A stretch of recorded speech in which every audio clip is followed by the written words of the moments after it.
بسم اللہ الرحمن الرحیم۔ السلام علیکم، عرفان خان ایڈوکیٹ آپ کی خدمت میں حاضر۔ آج جو سوال میں آپ کے لیے لے کے آیا ہوں وہ سوال ایک میری کرسچن بہن نے کیا کہ اگر ایک کرسچن شادی شدہ 5 بچوں کی ماں اپنے پہلے کرسچن خاوند سے طلاق لیے بغیر کسی اور کرسچن مرد کے ساتھ مسلمان ہو کر نکاح کر لے تو پہلا کرسچن خاوند کوئی قانونی کارروائی کر سکتا ہے؟ اچھا دیکھیں، اسلام کی بیس کو سمجھنے کی ضرورت ہے۔ اللہ تعالیٰ کا حکم کیا ہے کہ مسلمان عورت غیر مسلم مرد کے ساتھ نکاح نہیں کر سکتا، خواہ وہ اہل کتاب ہو خواہ وہ اہل کتاب نہ ہو۔ اگر وہ غیر مسلم ہے تو اس کے ساتھ نکاح نہیں کر سکتی مسلمان عورت، لیکن مسلمان مرد جو ہے وہ اہل کتاب عورت کے ساتھ شادی کر سکتا ہے۔ یہ بیس جب آپ سمجھ لیں گے تو آپ کے سوال کا جواب آپ کو آٹومیٹکلی مل چکا ہوگا، اگر آپ نے میری بات سمجھ لی ہو کہ جیسے ہی وہ عورت مسلمان ہوئی تو اس کا نکاح کرسچن کے ساتھ اسی لمحے فسخ ہو گیا، اسی لمحے ختم ہو گیا، اس نکاح کا وجود نہیں رہا جیسے ہی وہ مسلمان ہوئی۔ تو کیونکہ وہ مسلمان ہو چکی تھی اس لیے اس کی دوسری شادی کرنا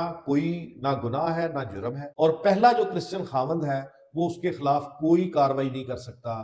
اس تناظر میں اپنے بچے واپس وہ لے سکتا ہے، اپنے بچے واپس لینے کے لیے قانونی کاروائی کر سکتا ہے، لیکن آپ کے اوپر کسی قسم کی ملک خدا داد پاکستان کے قوانین کے تحت کوئی کاروائی نہیں کر سکتا، کیونکہ جیسے ہی آپ مسلم ہوئی اسی وقت وہ نکاح آٹومیٹکلی ختم ہو گیا، آپ دوسرا نکاح کر سکتے۔ امید کرتا ہوں کہ میں نے آپ کے سوال کا جواب دیا۔